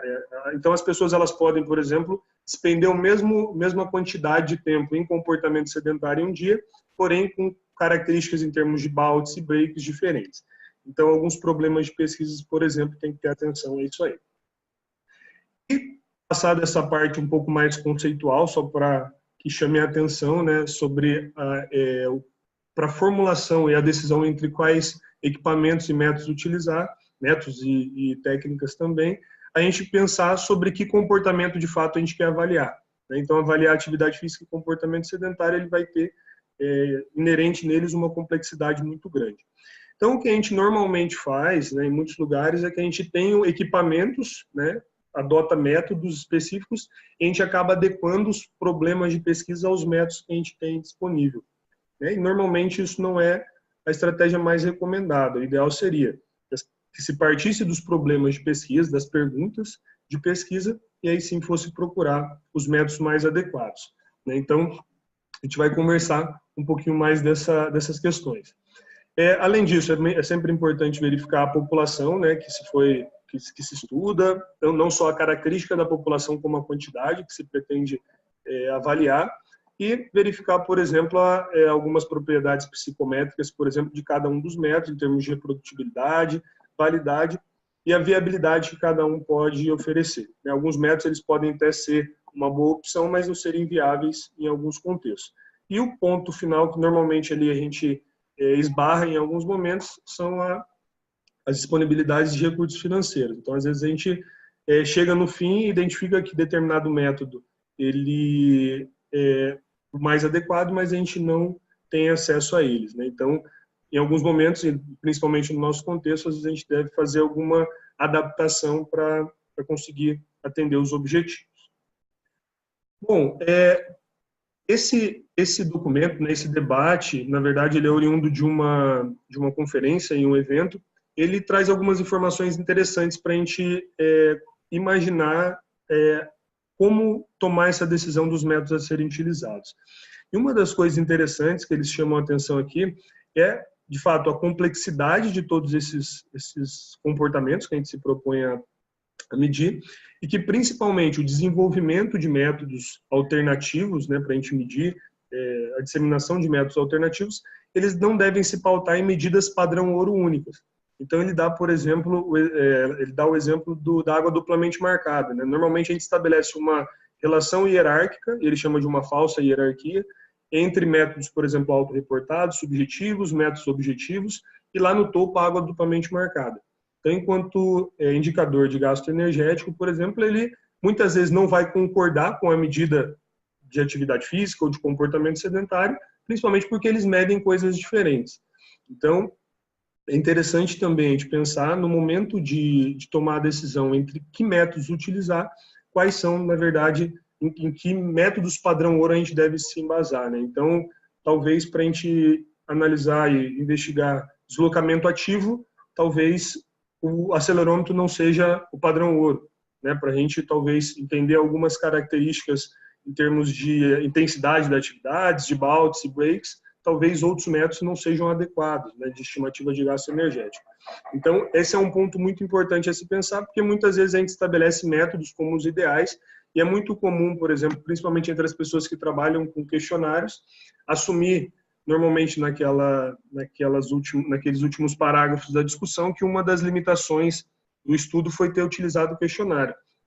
E, em alguns momentos, isso pode ser verdadeiro, mas que em outros, a forma que se tem para avaliar, de fato, são por questionários. Então, nem sempre utilizar métodos subjetivos, autorreportados, eles vão representar, de fato, uma grande limitação. Se a gente for analisar dentro da nossa, talvez, a grande área de atividade física e saúde, a gente vai ter diferentes tipos de estudo e que, dependendo da característica desses estudos, a gente vai originar problemas de pesquisa específicos que, de fato, tende a demandar métodos específicos. Então, a gente pode ter estudos de diagnóstico e monitoramento, por exemplo, estudos que tenham interesse de identificar a prevalência de atividade física, enfim, e, basicamente, os instrumentos, né, os métodos adotados para se avaliar, por exemplo, prevalência, devem ser métodos que permitem essa classificação. O monitoramento, muitas vezes, a gente investiga por vários métodos diagnósticos, mas dependendo da característica do monitoramento, pode demandar métodos que tenham uma sensibilidade maior, por exemplo, para detectar alguma alteração nos comportamentos. Quando a gente trabalha com atividade física e comportamento sedentário enquanto variáveis dependentes para desfechos em saúde, também é importante a gente pensar que as diferentes manifestações da atividade física e do comportamento sedentário, eles vão se associar também de forma diferente com esses desfechos. E também ter clareza sobre o problema de pesquisa, o que eu estou avaliando de fato, faz muita diferença na hora da escolha do método. Assim como quando a gente usa os comportamentos enquanto variáveis dependentes para a identificação de correlatos e determinantes, e especialmente quando a gente pensa em intervenções, é um ponto que talvez seja uma lacuna maior que a gente tem dentro da área, ter bons instrumentos que auxiliem não apenas detecção, por exemplo, de diagnósticos, mas de responsividade. A gente tem instrumentos que eles possam detectar, por exemplo, como as pessoas modificam ao longo do tempo. Então, essa talvez seja algumas das tarefas, principalmente para aquelas pessoas que trabalham com intervenção. Então, a gente não tem tantos métodos que são desenvolvidos, e daí a gente pode citar alguns subjetivos, né? A gente não tem tantos métodos assim validados e desenvolvidos para detectar modificações ao longo do tempo. E as pessoas acabam usando, por exemplo, em uma intervenção sem a devida validação. Bom, eu trouxe um estudo aqui também de um conjunto de, na verdade é um documento, né, uma revisão de um conjunto de pesquisadores bastante experientes na área, que eles basicamente auxiliam, né, as pessoas nessa tomada de decisão, né, em quais métodos, em que condições a gente deveria adotar determinados métodos, e aqui é especificamente sobre atividade física, que já é um documento um pouco mais antigo, né, de 2013. Então, eles pontuam, né, de 1 a 7 alguns métodos, e depois eles vão dar elementos de como tomar decisão em cada um desses métodos. Então é interessante aqui que eles organizam de uma forma bastante didática, né, que as pessoas vão tomando decisão de acordo com o que é o interesse delas. Então, por exemplo, com relação ao desfecho, né, qual que é a característica da variável desfecho? Eu vou analisar domínios, eu vou trabalhar com comportamento, enfim, de caminhada, eu tenho que classificar os indivíduos em termos de recomendação, eu vou trabalhar com gasto energético ou atividade física total. Então, eles vão pontuando quais instrumentos permitiriam identificar cada uma dessas atividades, né? Também, o que se pretende escrever, intensidade, duração, enfim, em termos mais de viabilidade, né? Quantas pessoas se vai avaliar, com relação aos custos, né? Questões associadas a isso, a carga que se vai ser imposta aos pacientes, às pessoas, né? Aos sujeitos, a questão de necessidade de recursos humanos para isso, né? Alguns métodos eles vão demandar um pouco mais, e em alguns contextos não se existem. Questão de processamento das informações, né? Qual que é a demanda. Também em termos do tempo de avaliação e, por fim, questões associadas ao feedback, a necessidade de um tempo de feedback às pessoas, se a gente precisa ter um feedback um pouco mais rápido ou não. Então, com base nisso, eles dão alguns elementos. Mas, ainda assim, eu julgo que, por mais que esse documento ele possa nos ajudar a direcionar algumas atividades, ainda assim ele não diz respeito especificamente aos problemas de pesquisa, né, as perguntas de partida. E para a gente fazer um exercício, eu trouxe algumas perguntas aqui só para a gente imaginar como o método poderia ser diferente de acordo com a pergunta 1 e 2. Né? Então, são perguntas semelhantes, mas que têm algumas características diferentes que fazem com que provavelmente os métodos também sejam diferentes. Então, se a gente for pautar na pergunta 1, ali na primeira linha, por exemplo, qual é a prevalência de comportamento sedentário em crianças pré-escolares? E a segunda pergunta, qual é a prevalência de tempo excessivo em tela em crianças pré-escolares? Então, provavelmente, o método para avaliação, de acordo com esse problema, não pode ser o mesmo. Então, provavelmente, eu vou precisar de métodos específicos para a medida de cada uma dessas questões. A segunda linha, né, a segunda sequência de perguntas. Pessoas ativas fisicamente possuem melhor saúde mental que as inativas? Ou eu poderia ter uma pergunta paralela: existe uma relação dose-resposta entre nível de atividade física e saúde mental? Nas duas condições, por mais que seja um problema de pesquisa relativamente que se pode encontrar alguma semelhança, a primeira, necessariamente, eu preciso classificar as pessoas em ativas ou não, e a segunda, eu preciso classificar elas, por exemplo, em pelo menos mais de 2 categorias, para tentar identificar essa possibilidade de relação dose e resposta.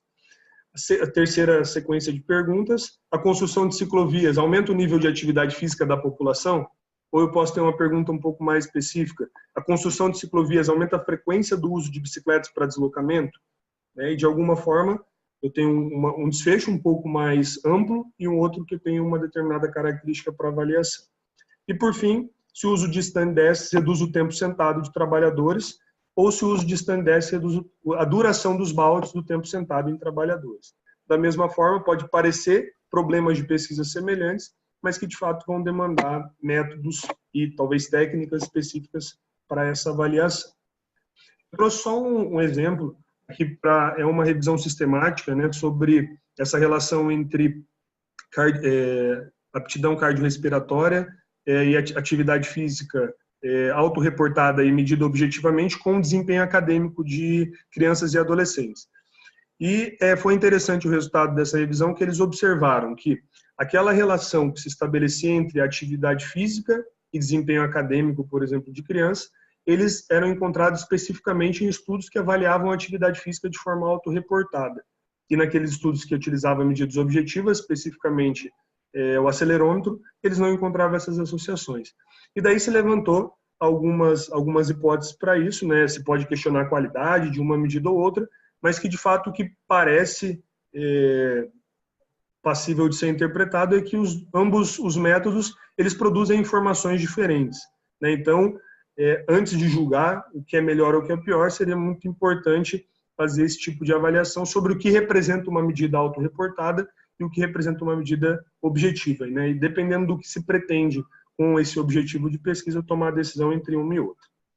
Bom, agora já para encaminhar para o fechamento, na verdade esse tema é mais para fazer uma reflexão, mas em tom também de uma possível provocação, da gente olhar para frente, né? Eu acho que essa discussão sobre que métodos considerar para os problemas de pesquisa, ela é muito importante para a gente pensar em projetos futuros, mas que de alguma forma ela também nos remete a olhar um pouco para trás e pensar se as evidências que a gente tem, por exemplo, sobre paradigmas bem estabelecidos, se isso realmente a gente tem uma qualidade empírica das informações para algum desses paradigmas, ou se valeria a pena, por exemplo, a gente rever, né, e procurar estudos que de fato também confirmem ou refutem estudos anteriores também que sustentam a nossa área, né? Então eu usei o estudo de Morris propositalmente, né, não que seja uma crítica direta ao estudo dele, né, que é um estudo muito clássico, mas é que provavelmente se as pessoas hoje replicassem esse estudo, talvez a gente teria informações diferentes, sobretudo pela qualidade de informação empírica que a gente poderia ter, e daí também conversando um pouco com o que o Davi apresentou, nessa riqueza de informações com os avanços tecnológicos, onde a gente pode chegar, por exemplo, em termos de compreensão desses comportamentos. Bom, para fechar, alguns pontos gerais, né? Então, primeiro, respondendo aquelas perguntas iniciais, é que não existe um melhor método para medir atividade física. Espero que tenha ficado relativamente claro o porquê que a gente não tem o melhor método, né? Porque isso tende a variar, principalmente de acordo com os objetivos, contextos, condições, né? Então, isso é um ponto importante a ser considerado. É uma coisa que a gente fala bastante, né, nessa área de avaliação da atividade física, do comportamento sedentário, é que antes de desenvolver os novos métodos, é sempre muito bom conhecer os já disponíveis. Isso aconteceu num determinado momento com os questionários, né, as pessoas queriam desenvolver novos questionários antes de considerar realmente todos aqueles disponíveis, e se os disponíveis não atendiam às necessidades, né? Devemos estar atentos às novas tecnologias. Eu acho que o Davi falou muito bem, eu acho que é uma área que a gente não sabe o limite, né, disso daí, então é sempre importante ter atenção a essas, para quem trabalha com essas medidas, ter muita atenção aos avanços tecnológicos. E um adendo final, né, que é bom sempre evitar essa escolha dos métodos por modismo e também ter muito cuidado com os lobbies comerciais, que sem dúvida existem bastante. Bom, agora para fechar realmente, eu só gostaria de aproveitar para falar rapidamente do programa, só para divulgar. Realmente a gente tem um programa, né, de pós-graduação aqui na Universidade Federal de Sergipe. Esse programa ele tem uma área de concentração, 3 linhas de pesquisa. Ele é o único programa no eixo Bahia, Sergipe e Alagoas. A gente atende um público geograficamente interessante aqui.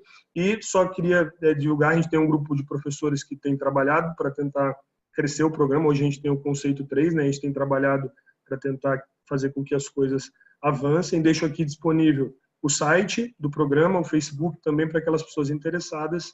Normalmente os nossos processos seletivos são anuais, né? São no fim do ano, e qualquer pessoa que quiser alguma informação adicional, a gente também fica à disposição.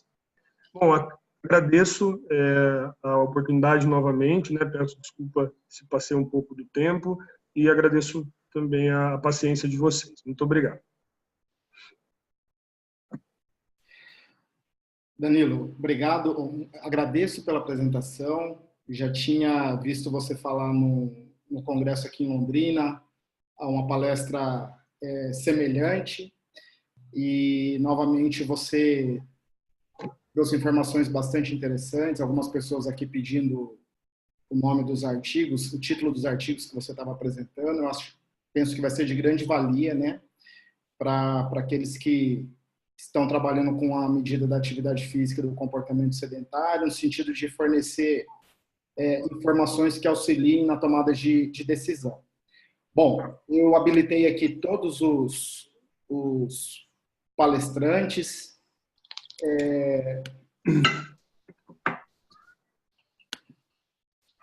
Danilo, o Davi. Jeff, está conseguindo me escutar? Estou. Perfeito. Você está habilitado também para falar. E nós estamos aqui com alguns questionamentos, já que nós gostaríamos de passar para os palestrantes. E aí, Jeff, fique à vontade também, caso você tenha interesse em contribuir com as respostas aqui para os questionamentos, ok? Podemos iniciar? Ok. Só lembrando a todos os participantes que podem encaminhando os questionamentos via o link QIA, ok? A Carminda pergunta: vou utilizar o acelerômetro para avaliar a atividade física em pacientes com doença crônica. Gostaria de saber se vocês têm conhecimento de material científico para essa população, para a tomada de decisão referente ao EPOC, tempo de não uso, período de utilização do acelerômetro, algoritmo para o cálculo do gasto energético.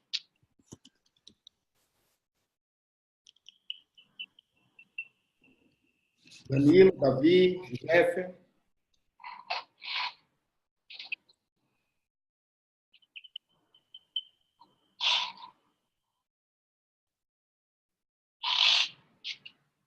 Bom, talvez eu possa só, né, falar. Basicamente, não tenho trabalhado com essa população, mas imagino que deva-se ter já algumas coisas disponíveis e principalmente pautado no caso da decisão. Então, objetivamente, não conseguiria auxiliar na questão, mas o que eu, normalmente, em termos de sugestão, talvez o que eu poderia dar era para ela, Carminda, né?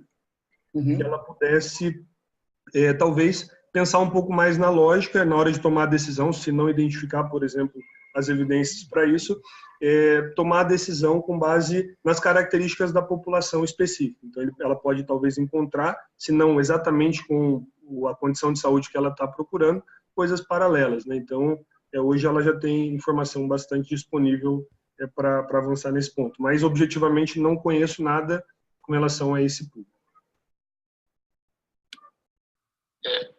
Alô, estão me escutando? Pode falar, Davi, estamos escutando. Da mesma forma que o Danilo acabou de falar, né? Eu também não tenho especificamente sobre essa população, né? Informações com relação a essa população, e isso é muito comum, né? Para quem trabalha com acelerômetro, geralmente as pessoas perguntam: pô, é DPOC, o que eu faço? Qual é a conduta que eu devo tomar aqui? Qual o EPOC que eu devo utilizar? É o que o Danilo falou. Eu acho que, de repente, o que acontece muitas vezes é que as pessoas acabam procurando, se não tem informação com relação àquela, vamos chamar de doença, morbidade, que está procurando nesse momento, de repente encontrar alguma que se assemelhe à condição do avaliado, né? As condições do avaliado, que tenha condições semelhantes para daí tomar decisão. Acho que mais ou menos é por aí, como o Danilo falou mesmo. Ok, Danilo. Jeffer, quer fazer algum comentário? Eu acredito que, né, como bem colocado pelos professores Danilo e Davi, eu também buscaria alguma evidência aí na literatura que existe, e caso não exista, né, um método em particular para aquela condição, que né, o pesquisador, então, utilize talvez, né, algum método para alguma condição similar, ou, né, em alguns casos, até mesmo um método que seja utilizado para a população saudável, porque às vezes o que a gente quer é até mesmo fazer essa comparabilidade, né? Aquela condição leva a um declínio funcional que é óbvio, e talvez o que a gente quer medir é realmente como aquele declínio acaba afetando os níveis de atividade física nas diferentes intensidades. Talvez seja uma proposta como essa, né, que a gente poderia também investigar com métodos já desenvolvidos.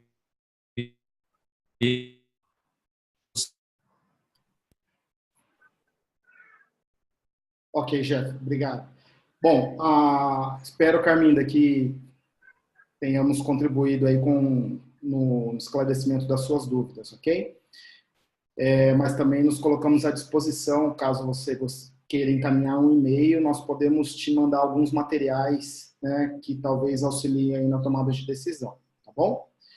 A Paula Cocati parabeniza os palestrantes pelas exposições, né? E ela pergunta se existe algum questionário validado para a população brasileira para a medida do comportamento sedentário.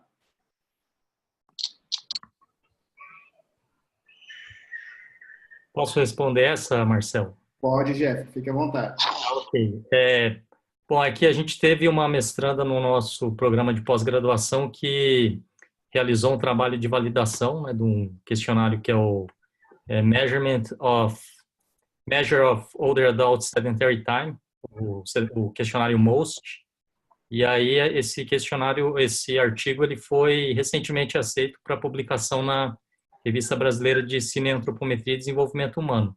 Então eu sei desse instrumento, né, que foi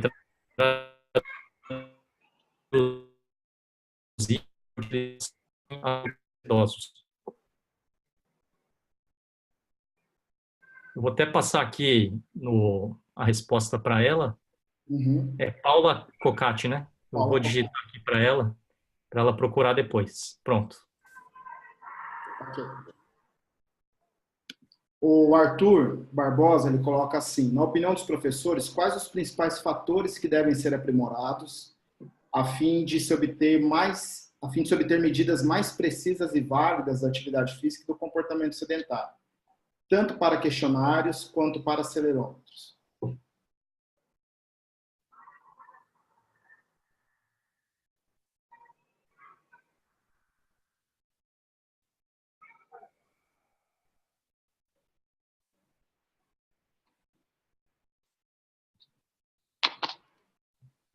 Alguém? Danilo, Davi, Jeffer? Bom, acho que... Eu não estou escutando aqui. Não escutei nenhuma pergunta, na verdade. Espera só um pouquinho, deixa eu ver aqui. Se você clicar aí no link QIA, Davi, você consegue abrir Tá. os questionamentos. Ah, beleza. Bom, acho que o primeiro fator aí para a gente ter medidas mais precisas e válidas perpassa justamente pela questão do desenho aí dos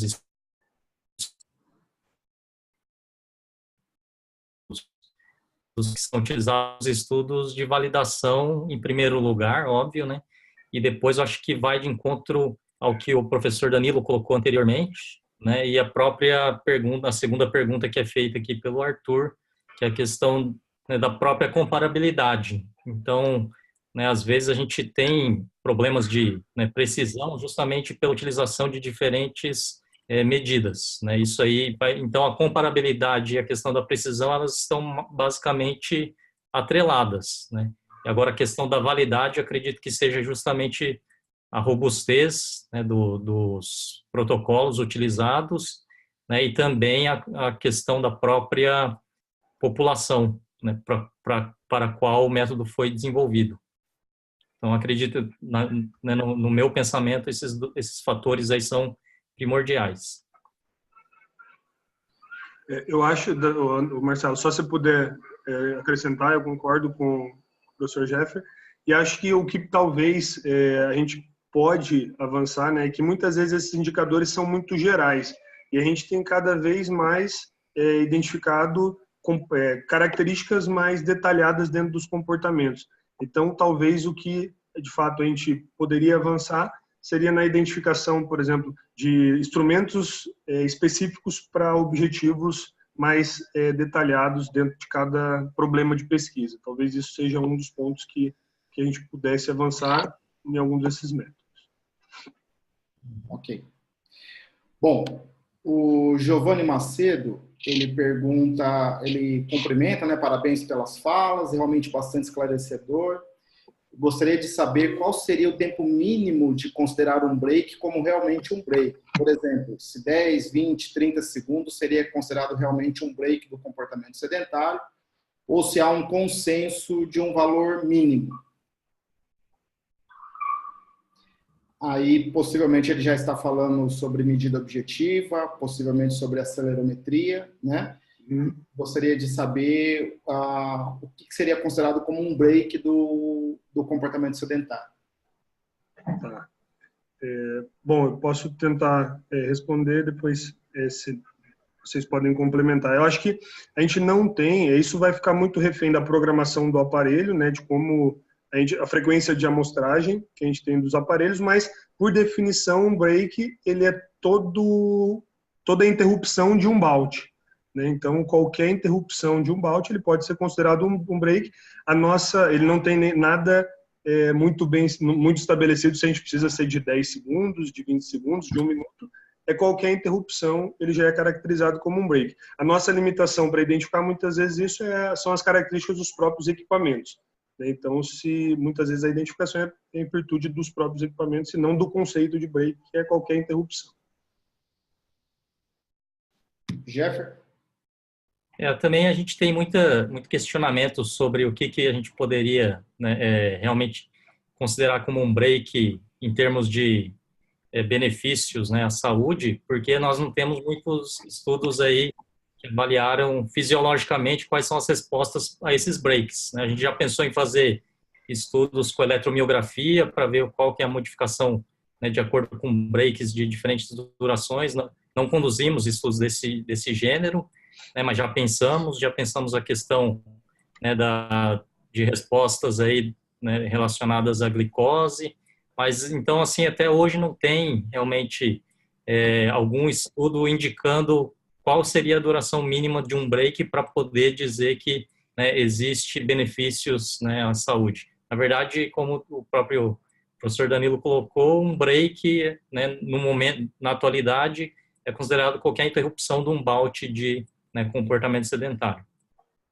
Perfeito. Ainda o Giovanni Macedo, ele pergunta, gostaria de saber o que os professores sabem sobre taxa de amostragem para a coleta de dados com acelerômetros em diferentes faixas etárias, principalmente nos idosos.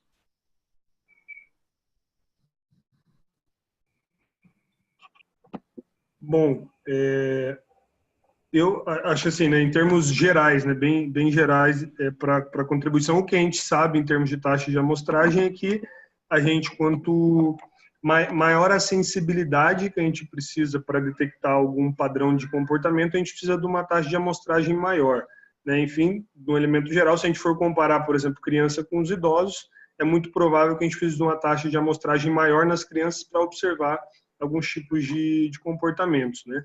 Mas especificamente não sei o direcionamento, não tenho trabalhado tanto com idosos, de quais seriam faixas ideais. O que se sabe é que, comparativamente a outras populações, por exemplo, a taxa de amostragem nos idosos, para se identificar, por exemplo, o padrão de comportamento diário, ele pode ser um pouco menor. Mas acho que isso, principalmente nos estudos com essa característica, é fácil de ser identificado. Jeffer? A taxa de amostragem, né, para o que a gente utiliza, que são, na maior parte das vezes, são os counts, a gente utilizando taxas de amostragens, né, baixas, a gente consegue, ela basicamente não vai interferir tanto no que a gente consegue fazer, porque a gente acaba utilizando counts. Agora, se formos realmente aplicar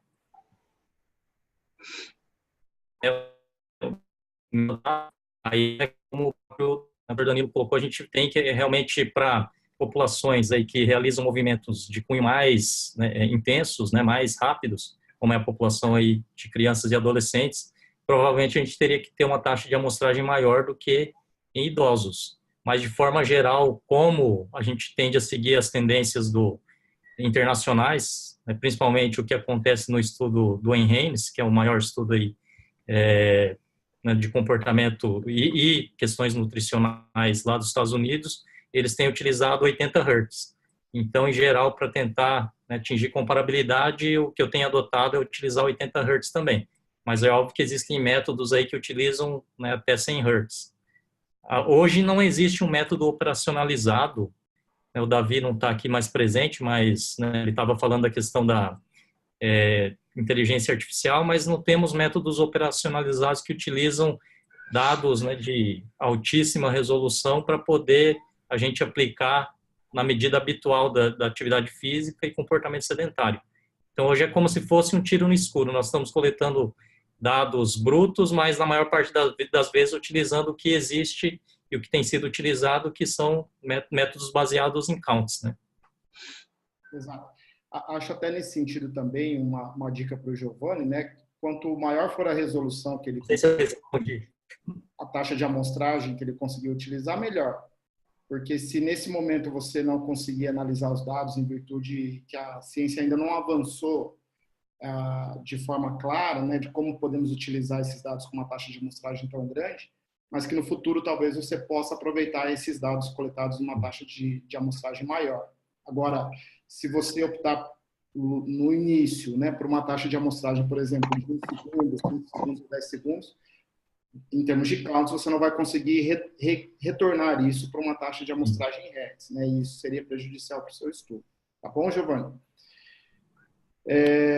A Paula Cocatti, ela faz uma nova pergunta aqui, tendo em vista muitos estudos na área militar avaliando o gasto energético por meio de acelerômetro, gostaria de saber se esses acelerômetros atuais também avaliam o gasto energético em ambiente aquático. Eu, sinceramente, não conheço acelerômetro que mede gasto energético no ambiente aquático. Então, o que eu já usei foi o inclinômetro, o Active Power, e como a gente tinha uma proteção à prova da água, né, uma fita que isolava a prova da água, eles poderiam fazer as atividades em meio aquático, por exemplo. Mas não, os acelerômetros eu particularmente não conheço nenhum modelo, por exemplo, que permite uso em ambiente aquático. Jeffer? Desconheço, né, o modelo que os pesquisadores têm utilizado atualmente em atividades aquáticas, até mesmo porque na maior parte das vezes, nesses estudos aí, né, em que a gente utiliza os acelerômetros para medida da atividade física habitual e do comportamento sedentário, uma das recomendações é que eles façam justamente a retirada nas atividades aquáticas. Apesar de que, né, o pessoal da Actigraph diz que os acelerômetros, né, deles, né, são resistentes à água, mas a resistência que eles garantem é até 1 metro, se eu não me engano. Então, nas submersões acima desses níveis aí, eles já não garantem nada. Então, na maior parte das vezes, o que os pesquisadores fazem é justamente recomendar a não utilização em meio aquático, né? Acredito que existam, sim, acelerômetros utilizados em natação, por exemplo, já vi, né, mas mais para questões biomecânicas. Agora, para a questão do gasto energético em atividade aquática, eu realmente desconheço. Estávamos fazendo um estudo aqui na UEL, medindo servidores, e um dos nossos servidores, usando o Actigraph, pulou na piscina no final de semana e nós perdemos a unidade. Então, não confiem tanto assim nessa profundidade, né, que ele... em relação ao meio aquático. Então, acho que aí responde bastante, né? Exato. A Carminda, novamente, ela faz uma pergunta. Gostaria de saber se o acelerômetro possui validade interna e externa para avaliação do solo.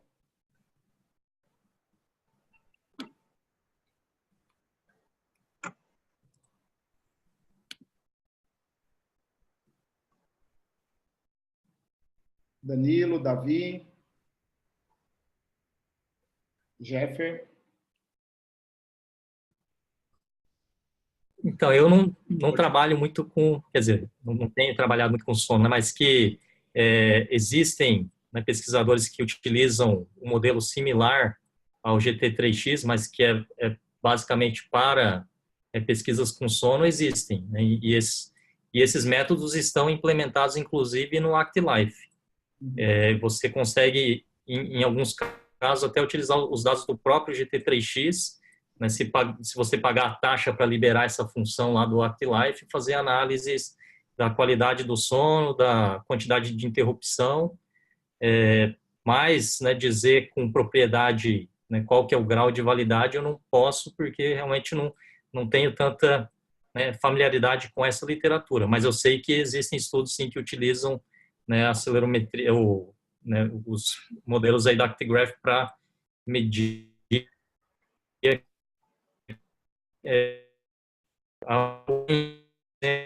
né, uma das questões que eles realizaram a mudança do posicionamento, né, do acelerômetro no quadril para o punho é justamente para poder ter essa possibilidade de realizar medidas também relacionadas ao sono, não somente à atividade física. Ok. Bom, o Giovanni Macedo ele faz uma nova pergunta. Professor Jeffer, você poderia passar o estudo americano que utiliza a taxa de amostragem de 80 Hz? Então, acho que você pode encaminhar... Giovanni, encaminhe o seu e-mail para o professor Jeffer, que ele, com certeza, vai disponibilizar o estudo. Eu acabei de responder ele aqui no QA. Então, tá bom. E, novamente, ele pergunta, gostaria de saber mais sobre a comparação de dados com diferentes firmware, se é possível ou não.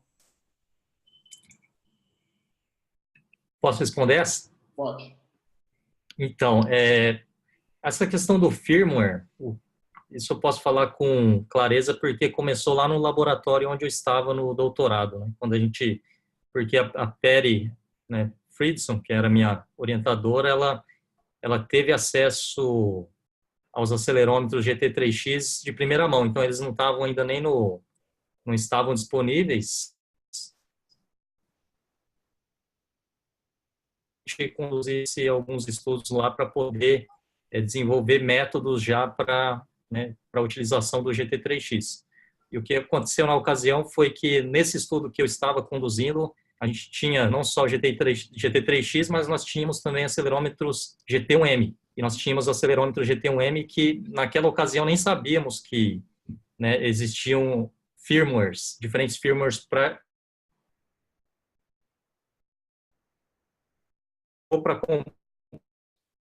diferentes GT1M, porque existiam ali GT1M de uma geração e GT1M de uma outra geração. Então, tinha uma que tem uma bolinha preta, de borracha, na frente, ela é de uma geração anterior àquela que já não tinha.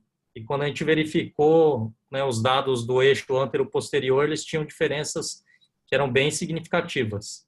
E um pós-doutorando resolveu conduzir um estudo, né, está até publicado no Medicine Science, esse estudo, que era o efeito do firmware. Mas naquela ocasião a gente já havia entrado em contato várias vezes com, né, a companhia, então comunicações pessoais, e na ocasião do estudo, por alguma razão, eles resolveram todos os problemas, a gente não conseguiu mais detectar diferenças através do firmware. Segundo eles, né, o que tinha acontecido é que para, né, para aqueles modelos anteriores, eles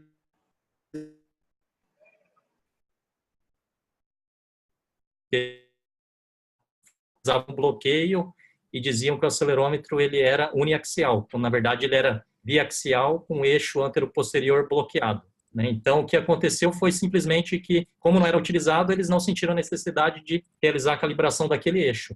Então, posteriormente, segundo eles, uma vez que foi detectado esse problema, eles, né, realizaram atualizações de firmware que deram conta ali daquela calibração. Então, a partir dali, a gente não conseguiu mais ver. Mas, ainda assim, o firmware é algo que causa, né, é algo de preocupação, que a gente tem que sempre, antes de um estudo, tentar atualizar para não ter surpresas, né? Surpresas negativas. Ok. O Alexandre Tavares Maia está pedindo o seu e-mail, Jeff, se você puder responder ele aí no QIA. E o Thiago Francisco, ele manda uma pergunta aqui pelo bate-papo. Pretende investigar o nível de atividade física de professores de sala, no sentido de verificar se a associação com a autopercepção de confiança, competência e motivação para ministrar aulas de educação física. Lembrando que esses professores não têm formação específica, entretanto, são os responsáveis pelas aulas no início da vida escolar. Pretendo utilizar o questionário em virtude da grande população. Pergunta, o IPAC é a melhor ferramenta? Vocês sugerem outras ferramentas de mais fácil aplicação e entendimento?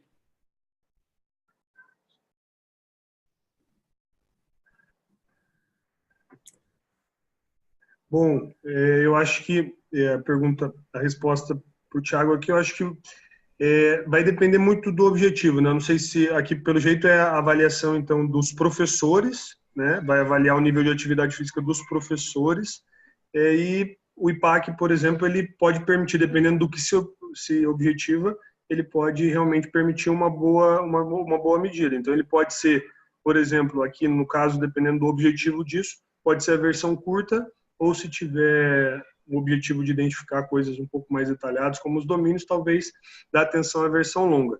Mas eu acho que a resposta arbitrária para essa pergunta vai depender do que exatamente é interessante perceber dos professores. É o nível de atividade física geral, se eles atendem à recomendação ou não, ou se tem alguma característica em termos mais detalhados do tipo de atividade, se é dentro da escola, fora da escola. Basicamente, eu acho que vai depender do que se quer com essa avaliação. Mas o IPAC, sim, pode ser uma possibilidade. Ok. Bom, nós esgotamos todos os questionamentos. O pessoal está agradecendo aqui pelas respostas. Nós avançamos um pouco no tempo, né? Já estamos aí praticamente com 1h45 do nosso seminário. Então, nós queremos agradecer a todos os participantes que bravamente resistiram aí ao longo de todo esse tempo, né? Agradecemos também a participação do professor Danilo, do professor Davi, que teve um probleminha de conexão agora no final do seminário, e ele não conseguiu participar desse momento dos questionamentos. Agradecer o Jeffer também, que apesar de não ter participado como um palestrante nesse momento, mas que auxiliou bastante também na questão das respostas, das perguntas. Os professores se disponibilizam a esclarecer eventuais dúvidas ainda por e-mail, aqueles que tiverem interesse, né? E nós agradecemos novamente, então, a participação do Danilo, do Davi, do Jeffer e de todos que nos acompanharam nessa transmissão online, né? Então, em nome da Sociedade Brasileira de Atividade Física e Saúde, nós agradecemos a presença de todos. Passamos aí a palavra para o Danilo e para o Jeffer para uma rápida saudação final aos nossos participantes e convidamos a todos, né, para ficarem atentos aos futuros seminários online que a Sociedade Brasileira de Atividade Física e Saúde promoverá, bem como também, assim como o professor Paulo fez no início dessa transmissão, convidar a todos, né, para que participem da próxima edição do Congresso Brasileiro de Atividade Física e Saúde, que será realizado esse ano em Bonito, Mato Grosso. Danilo, Jeffer. Bom, só agradeço, Marcelo, agradeço também para a Sociedade Brasileira de Atividade Física e Saúde. Acho que essas ações, como a gente tinha falado no começo, né, acho que fortalecem muito, acho que são ações que devem ser incentivadas. Também agradeço às pessoas que perseveraram até agora, né, depois de quase 2 horas de seminário, muitos conhecidos, né, então agradeço também a permanência das pessoas e fico à disposição, né, com os contatos por e-mail, enfim, daquelas pessoas que tiverem necessidade de alguma informação adicional. Bom, dizer aí, né, para todos que, né, continuam aí assistindo, né, que foi realmente a primeira ação aí do nosso grupo de trabalho. A gente espera que tenha sido de bom proveito para todo mundo que assistiu a esse seminário online. Agora, no final, né, nós tivemos aí um espaço para poder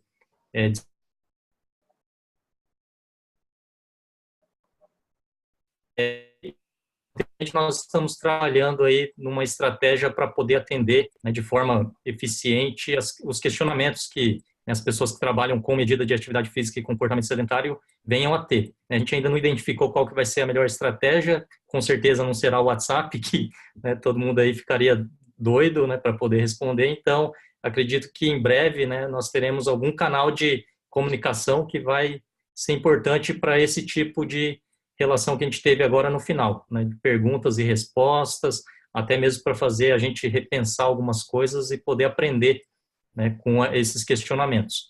Então, quero deixar aí, né, um abraço a todos, né, nosso muito obrigado por terem, né, contribuído assistindo a esses seminários, agradecer, né, ao professor Danilo e ao professor Davi, que não está mais nos ouvindo, né, por essa contribuição. E também, né, agradecer a todo o GT, né, alguns aí estão até assistindo. A gente, né, tem se encontrado, como dito anteriormente, periodicamente, para poder, né, tentar contribuir da melhor maneira que a gente pode com os conhecimentos que a gente tem, né? Então, muito obrigado a todos e esperamos aí que vocês continuem acompanhando os próximos seminários online, né, promovidos aí pelos outros.